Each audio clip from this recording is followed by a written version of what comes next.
आणि अखिलेश यादव यांच्या सभेत अलोट गर्दी झाली आहे। गर्दीला नियंत्रणात आणता आलं नाही, त्यामुळे सभेत मोठा गोंधळ झालाय। काँग्रेसचे माजी अध्यक्ष राहुल गांधी आणि सपाचे प्रमुख अखिलेश यादव यांची प्रयागराजच्या फुलपूर या ठिकाणी सभा होती। सभेत गोंधळ झाला आणि दोन्ही नेत्यांनी भाषण न करता काढता पाय या ठिकाणाने घेतलेला आहे। प्रयागराजमधल्या सभेला तुफान गर्दी झाली आणि त्यामुळे या ठिकाणी मोठा गोंधळ निर्माण झाला। उपस्थितांनी मोठा गोंधळ या ठिकाणी केलेला आहे। बॅरिकेड्स तोडून या ठिकाणी हे सर्वजण सभास्थळी दाखल झालेले होते।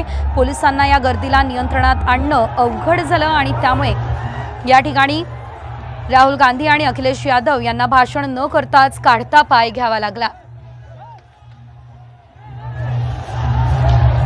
आपण दोन्ही दृश्य पाहतोय। सभेला तुफान गर्दी या ठिकाणी झालेली होती। या ठिकाणी राहुल गांधी पोहोचले तर खरं, अखिलेश यादव हे सुद्धा पोहोचलेले होते, मात्र गर्दी बघून त्यांनी या ठिकाणानं काढता पाय घेतलाय।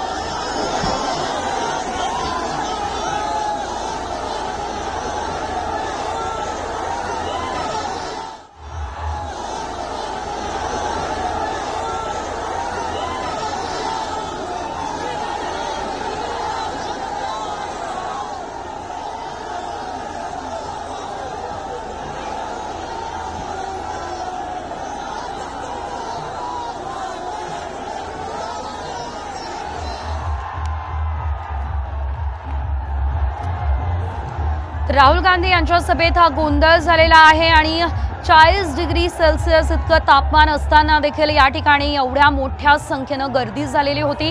प्रयागराज या ठिकाणची ही दृश्य आहे, ज्या ठिकाणी अखिलेश यादव आणि राहुल गांधी यांच्या सभेला तुफान गर्दी झाली। मात्र ही गर्दी इतकी वाढली की या ठिकाणी राहुल गांधी आणि अखिलेश यादव यांना भाषण करताच आलेलं नाहीये आणि या दोघांनीही भाषण न करता या सभेतून काढता पाय घेतलेला आहे। पोलिसांना या गर्दीला नियंत्रणात आणणं अवघड झालेलं होतं आणि त्यामुळे या ठिकाणी गोंधळाची परिस्थिती निर्माण झाली। बॅरिकेड्स तोडून या सर्वांनी थेट स्टेज गाठले।